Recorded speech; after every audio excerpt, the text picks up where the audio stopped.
안녕하십니까? 오늘 우리는 믿음의 여정에서 마주하는 가장 근본적인 질문 중 하나를 탐색해보고자 합니다. 왜 하나님은 강한 자가 아닌 약한 자를 들어 쓰시는가? 그리고 우리 삶에 찾아오는 고난의 의미는 과연 무엇인가? 이 깊은 영적 여정을 시작하기에 앞서 오늘 이 말씀이 여러분의 마음에 울림을 준다면 좋아요와 공유를 통해 더 많은 이들에게 하나님의 은혜를 전하는 통로가 되어주시길 부탁드립니다. 이 영상을 나누는 여러분의 모든 손길 위에 주님의 평안과 축복이 함께하기를 기도합니다. 사역과 설교, 선교의 길을 꿈꾸는 분들이 있다면 이 사실을 기억하십시오. 하나님께서는 언제나 무리 중에서 가장 작고 보잘것없는 자를 찾으십니다. 성경 속 기드온의 이야기가 바로 그 증거입니다. 하나님께서 미디안의 압제로부터 이스라엘을 구원하기 위해 기드온을 부르셨을 때 문제는 그의 군사가 너무 약하거나 적은 것이 아니었습니다. 오히려 문제는 그들이 너무 강하고 많다는 것이었습니다. 하나님은 그들의 힘이 아닌 오직 하나님의 능력으로 승리했음을 보여주기 원하셨기 때문입니다. 우리 인간의 진짜 문제는 우리가 충분히 강하지 않다는 것이 아닙니다. 우리가 얼마나 연약한 존재인지를 깨닫지 못하는 것이 진짜 문제입니다. 저는 이제 60을 훌쩍 넘긴 나이가 되었습니다. 죽음의 문턱까지 가본 경험도 있습니다. 그래서 제 묘비에 어떤 글을 남길지 생각해 보았습니다. 그리고 이렇게 결론 내렸습니다. 내 구원에 내가 기여한 것은 나의 죄뿐이며 내 사역에 기여한 것은 나의 연약함 뿐이다. 이것이 제 삶의 고백입니다. 힘이 부족하거나 담대함이 없거나 지성이 모자란 것이 결코 문제가 아닙니다. 우리 삶에서 가장 중요한 은혜 중 하나는 바로 고난의 은혜입니다. 왜냐하면 하나님께서는 우리를 비우신 만큼만 채우실 수 있기 때문입니다. 그분은 항상 가장 연약한 자를 사용하십니다. 언제나요. 베드로전서 2장 21절은 이렇게 말씀합니다. 이를 위하여 너희가 부르심을 받았으니 그리스도도 너희를 위하여 고난을 받으사 너희에게 본을 끼쳐 그 자취를 따라오게 하려 하셨느니라. 그분은 죄를 범하지 아니하시고 그 입에 거짓도 없으시며 욕을 당하시되 맞대어 욕하지 아니하시고 고난을 당하시되 위협하지 아니하시고 오직 공의로 심판하시는 이에게 자신을 부탁하셨습니다. 친히 나무에 달려 그 몸으로 우리 죄를 담당하셨으니 이는 우리로 죄에 대하여 죽고 의에 대하여 살게 하려 하심이라. 그가 채찍에 맞음으로 너희는 나음을 얻었나니. 잠시 기도하겠습니다. 하나님 아버지, 당신의 아들 예수 그리스도의 이름으로 주님 앞에 나아갑니다. 오, 주님.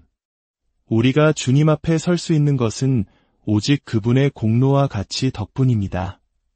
주님, 이 시간이 단순한 말의 형연으로 그치지 않게 하옵소서. 성령께서 일하시고 말씀이 명확히 선포되며 삶이 변화되는 역사가 일어나게 하옵소서.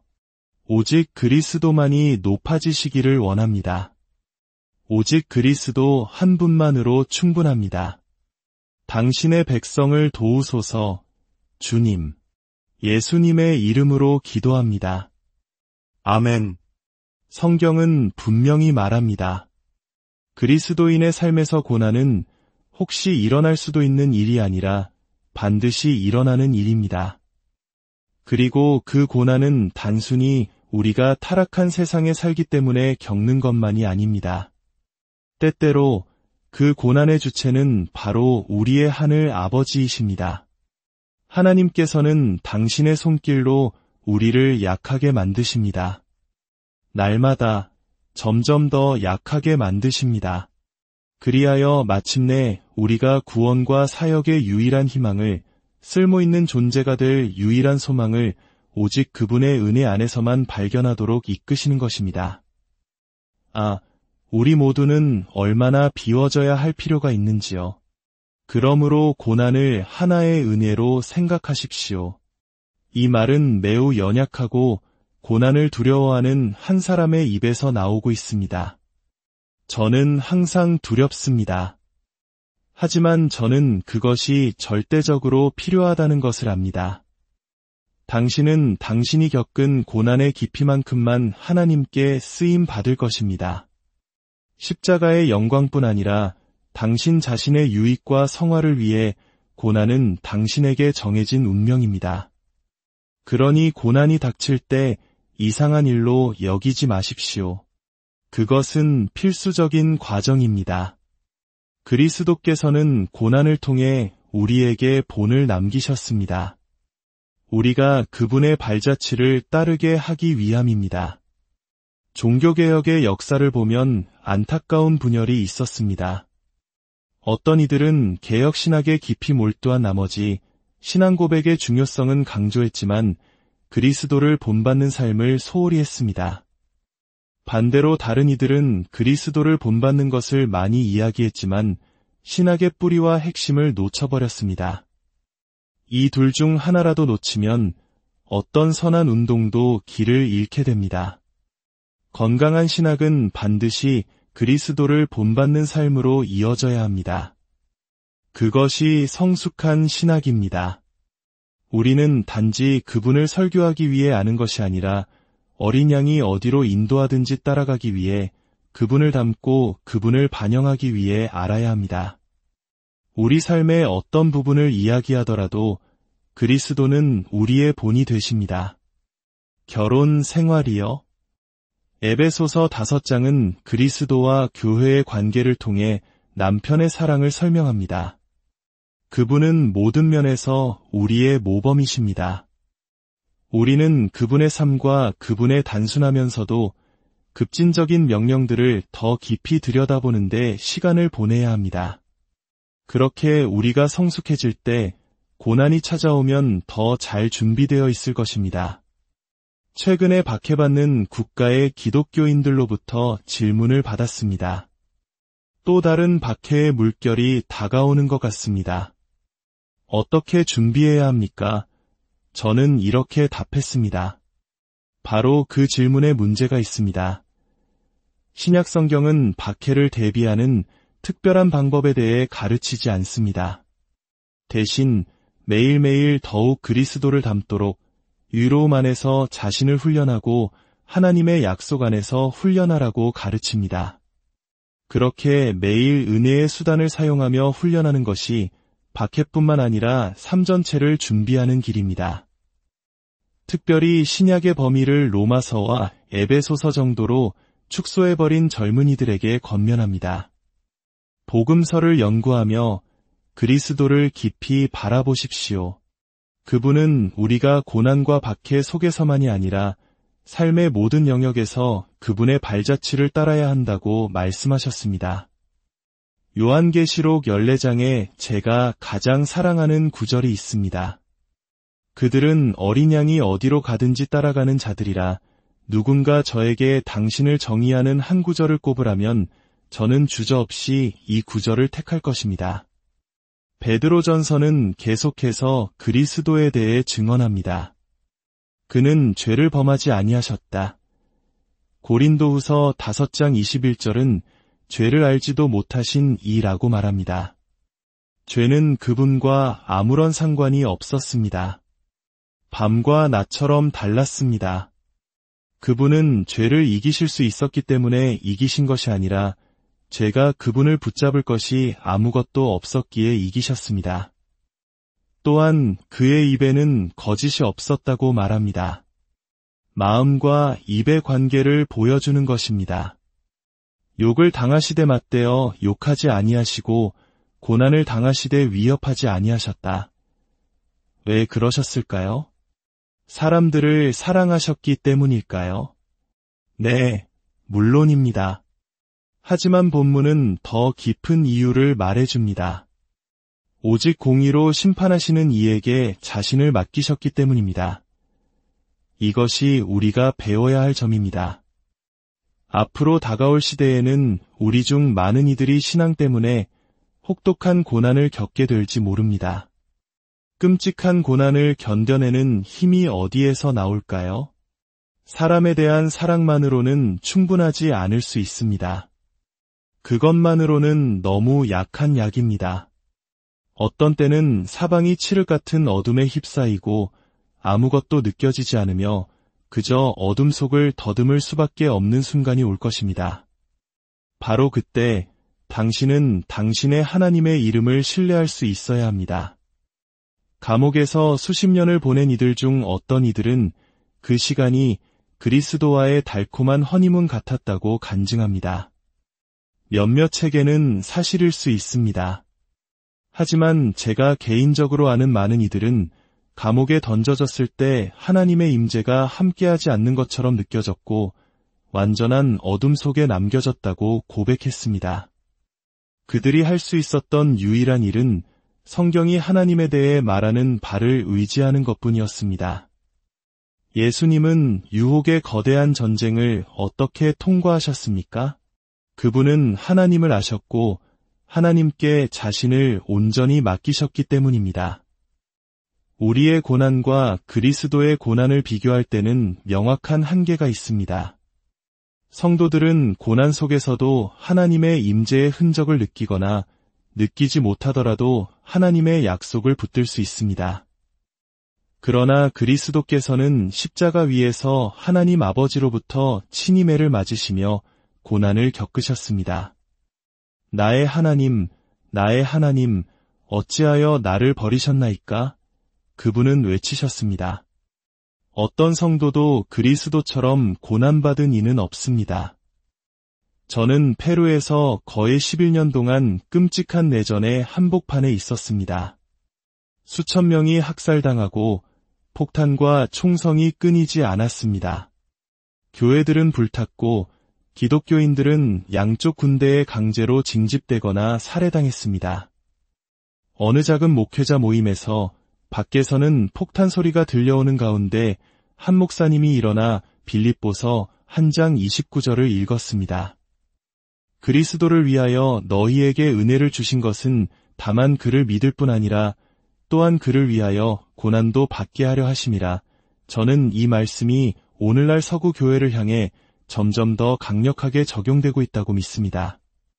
시대를 분별하는 선지자가 아니더라도 우리는 시대가 변하고 있음을 느낄 수 있습니다. 만약 이대로 간다면 몇 년 안에 실제적이고 혹독한 박해가 닥쳐도 놀랍지 않을 것입니다. 우리는 무엇을 준비해야 합니까? 진정한 남성다움이란 무엇일까요? 헬스장에서 근육을 키우거나 팔에 히브리어 문신을 새기는 것이 아닙니다. 진정한 남성다움은 그리스도를 위해, 아내를 위해, 자녀를 위해, 그리고 교회의 형제자매들을 위해 자신의 삶을 내려놓는 능력과 확신입니다. 적이 문 앞에 나타나면 그 앞으로 달려가 막아서고 뒤에 나타나면 뒤로 달려가 막아서는 것입니다. 그것이 바로 사랑입니다. 하나님이 세상을 이처럼 사랑하사 독생자를 주셨으니 그리스도께서 교회를 사랑하시고 그 교회를 위하여 자신을 주심같이 우리는 그런 남자와 여자가 필요합니다.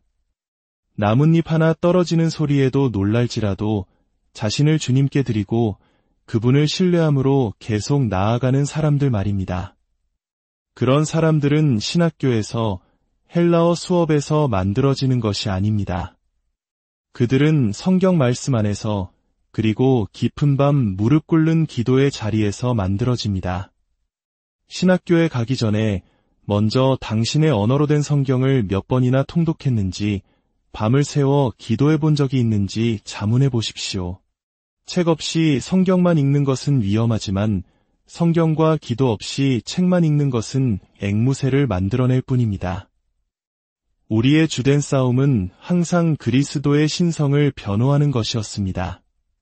그분은 완전한 하나님이십니다. 우리는 이것을 언제나 인정해야 합니다. 하지만 여기에 문제가 있습니다. 우리는 그분의 신성을 변호하는데 너무 많은 시간을 쏟은 나머지 그분의 완전한 인간성을 충분히 묵상하지 못했습니다. 그분의 고난, 아픔, 유혹은 신기루나 환상이 아니었습니다. 그것은 연극이 아니었고 진짜였습니다. 그분은 마지막 아담으로서 성령의 능력 안에서 한 인간으로서 아버지께 순종하여 모든 것을 이루셨습니다. 그 사실을 깨달을 때 우리는 비로소 그분을 우리의 진정한 본보기로 볼 수 있습니다. 그분은 정말로 우리의 연약함을 이해하시는 큰 형님이십니다. 요한복음 1장 1절은 태초에 말씀이 계시니라 이 말씀이 하나님과 함께 계셨으니 이 말씀은 곧 하나님이시니라 고 선포합니다. 완전한 신성이십니다. 그러나 14절은 말씀이 육신이 되어 우리 가운데 거하심에 라고 말합니다. 그분은 육신이 되셨습니다. 죄악된 육신의 모양으로 오셨지만 그분 안에는 어떤 부패나 죄도 없었습니다. 흠없는 어린 양이셨습니다.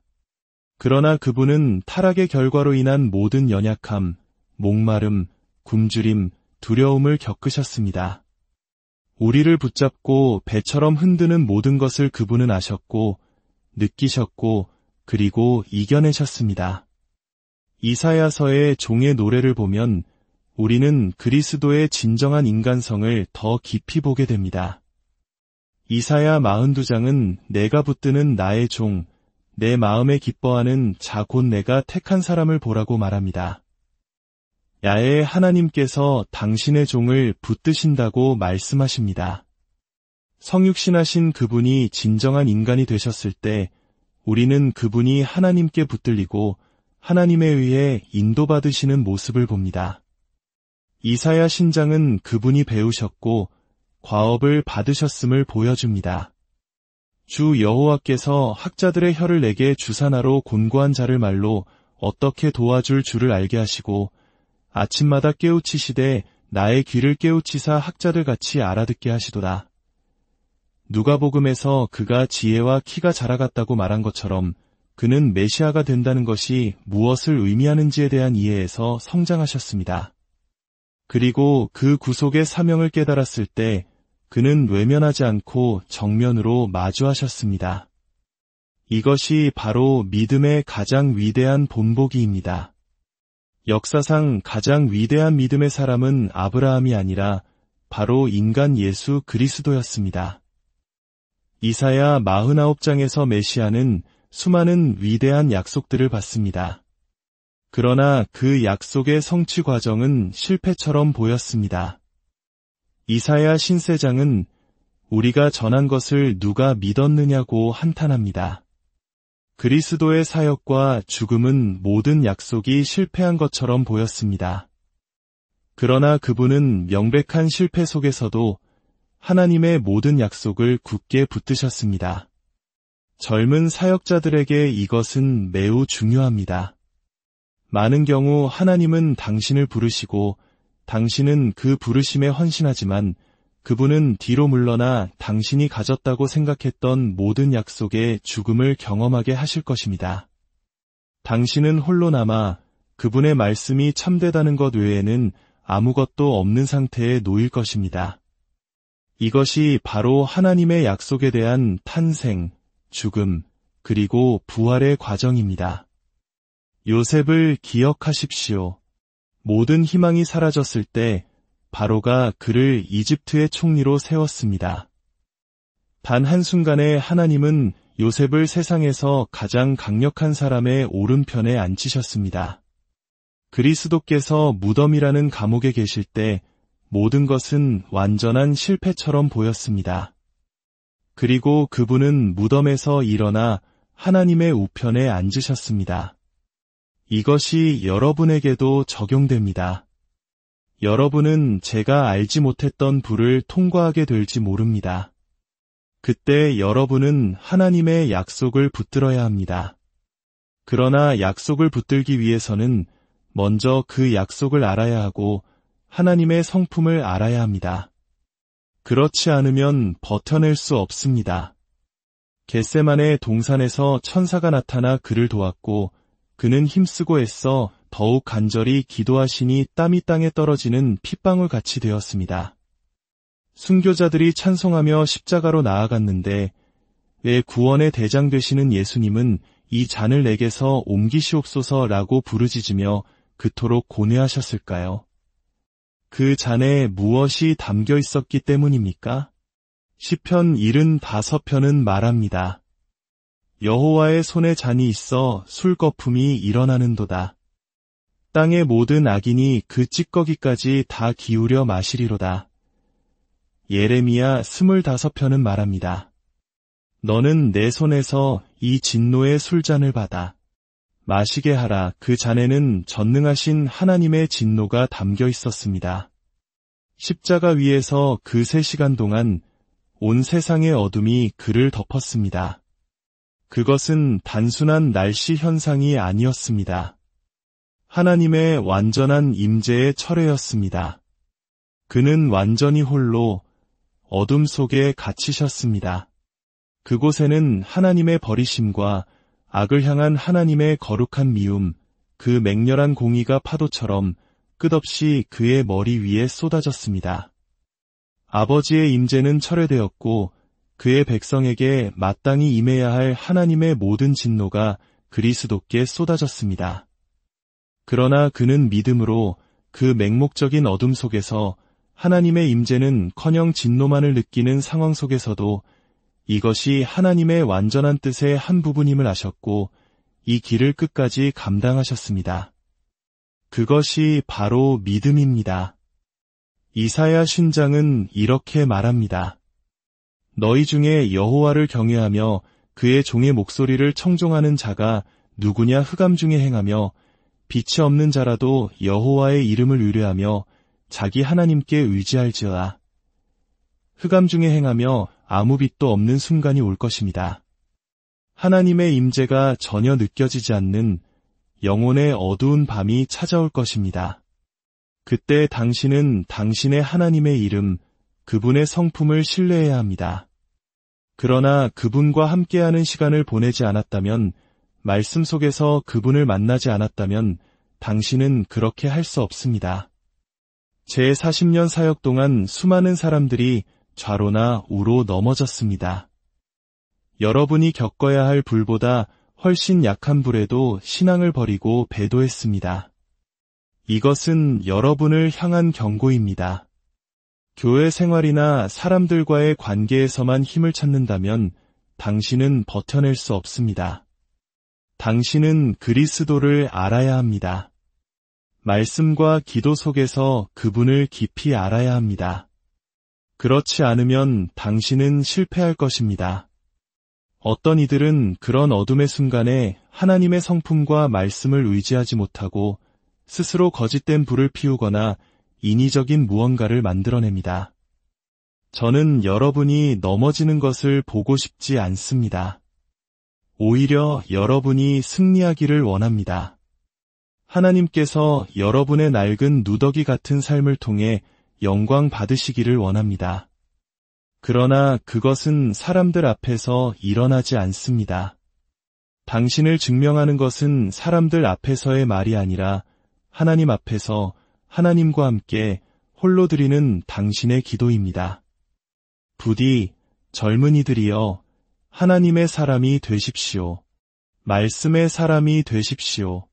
집에 가서 성경을 읽고 또 읽고 또 읽으십시오. 존 버년처럼 당신의 혈관을 자르면 성경 말씀이 흘러나올 때까지 말입니다. 그리고 그 모든 지식 속에서 오직 그리스도를 아는 지식을 얻으십시오. 여러분의 믿음이 책이나 개념에 머무르지 않고 살아계신 그리스도, 그분 자신 안에 뿌리내리